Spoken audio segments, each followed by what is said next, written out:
Hello प्यारे दोस्तों, स्वागत है आपका इंटरव्यू क्लासेस में। बात करेंगे अपने क्लास 9th अर्धवार्षिक परीक्षा 2024-25 हिंदी विषय के पेपर के सॉल्यूशन के बारे में। अगर आप चैनल पे नए हो तो चैनल को सब्सक्राइब ज़रूर कर लीजिएगा, क्योंकि आपके लिए यहाँ पे सभी सब्जेक्ट हैं उनके पेपर्स अपलोड किए जा रहे हैं, ठीक है। जिसमें आपको मैथ्स और आगे होने वाले जितने भी एग्ज़ाम हैं, आपके सामाजिक हो, मैथ्स हो, राजस्थान की शौर्य परंपरा हो, संस्कृत हो, उन सभी के बेहतरीन पेपर्स यहाँ पे आपको मिलेंगे, जो आपको एग्ज़ाम में देखने को मिलेंगे। तो चैनल को सब्सक्राइब ज़रूर कर लीजिएगा, ठीक है। चलिए देखते हैं अपने हिंदी का किस प्रकार का आपके पेपर आने वाला उसको देखते हैं, ठीक है। सबसे पहले अपने को खंड अ में मिलेगा अनसीन पैसेज, अपठित गद्यांश। इसको पढ़ के हमको उत्तर देने हैं।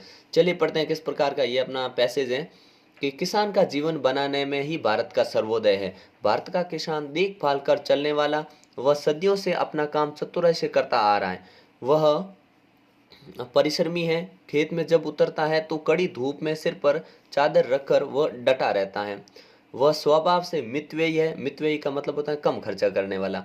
उसे बुद्धू या पुराणपंथी मतलब पुरानी सोच वाला कहना अपनी आंखों पर अंधापन है, ठीक है। भारतीय किसान जब कोई अच्छी बात बताई जाती है तो वह उसे चाव से सीखता है और अपनाने की कोशिश करता है। भारतीय किसान शरीर से सुदृढ़, मन से क्षमाशील और संतोष और परिश्रमी है, और भारतीय किसान संसार में सबसे ऊपर है।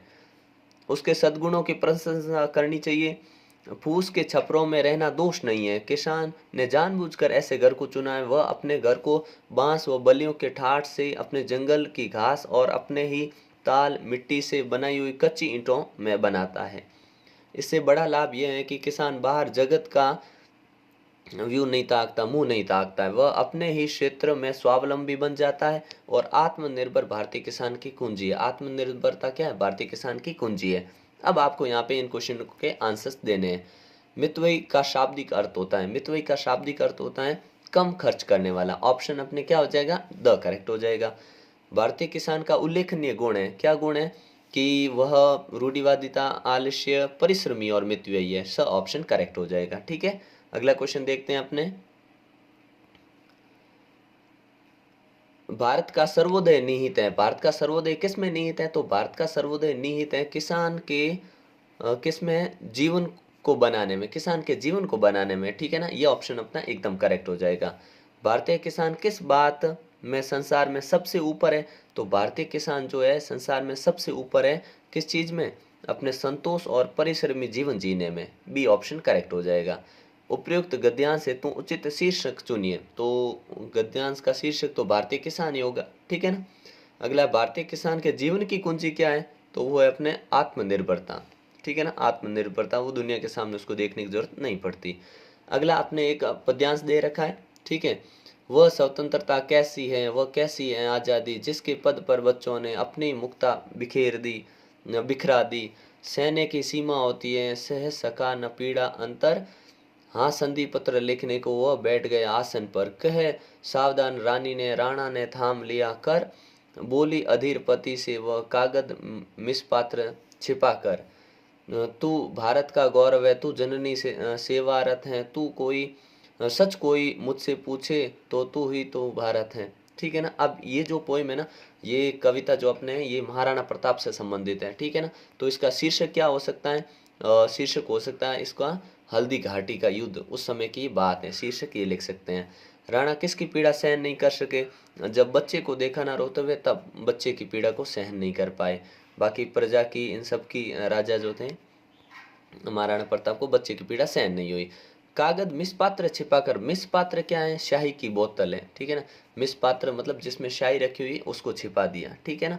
अगला है तू भारत है मैं रानी ने किसे भारत का है? तो यहाँ भारत का है किसको? भारत का है तू भारत है राणा को, ठीक है ना। राणा को कहा है, ठीक है। अगला क्वेश्चन है, हाँ संधि पत्र लिखने को राणा ने संधि पत्र किसे लिख रहे हैं? तो मुगलों को लिख रहे हैं। मुगल जो थे ना, अकबर को लिख रहे थे, ठीक है ना। अगला है, रिक्त स्थान की पूर्ति करनी है आपको। बहुत बहुत इंपॉर्टेंट क्वेश्चन है, ध्यान रखना। वाक्य के अंग होते हैं, कितने अंग होते हैं? 2 अंग होते हैं वाक्य के। कौन कौन से? एक होता है उद्देश्य, और दूसरा क्या होता है? विधेय। क्या होता है? विधेय, ठीक है ना। ये ध्यान रखना। अगला क्वेश्चन है, लक्ष्मी का पर्यायवाची शब्द क्या है? तो लक्ष्मी के पर्यायवाची कमला है। कमला लिख सकते हो, रमा लिख सकते हो, आप श्री लिख सकते हो, ठीक है ना। ये किसके हैं? लक्ष्मी के। आस्तिक का नास्तिक विलोम शब्द क्या? नास्तिक। आस्तिक का विलोम शब्द नास्तिक। लुटेरा शब्द में प्रत्यय है, तो लुटेरा में एरा प्रत्यय है, ध्यान रखना ये एरा, ऊपर मात्रा आपको नहीं लगानी, ये प्रत्यय है लुटेरा में, ठीक है ना। अगला क्वेश्चन है, अनुपयोगी शब्द में उपसर्ग है, तो उपसर्ग है अन, अनु उपसर्ग नहीं होता, ध्यान रखना अन उपसर्ग होता है, ठीक है। अन धन उपयोगी, ठीक है ना, तो अन होगा। अगला है, शब्द के अंत में जुड़कर नए शब्दों के निर्माण करने को क्या कहते हैं हम?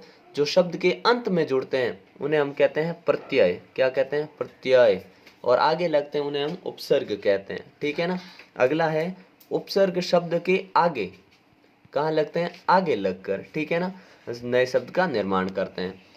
अपना शब्द का विलोम होता है, अपना का होता है पराया। क्या होता है? पराया, ठीक है ना, आप लिख देंगे पराया। अगला क्वेश्चन देखते हैं अपने, 9 2 11 होने मुहावरे का अर्थ है भाग जाना। जैसे पुलिस को देखते ही चोर 9 2 11 हो गया, ऐसे आप वाक्य में भी प्रयोग कर सकते हैं, ठीक है ना।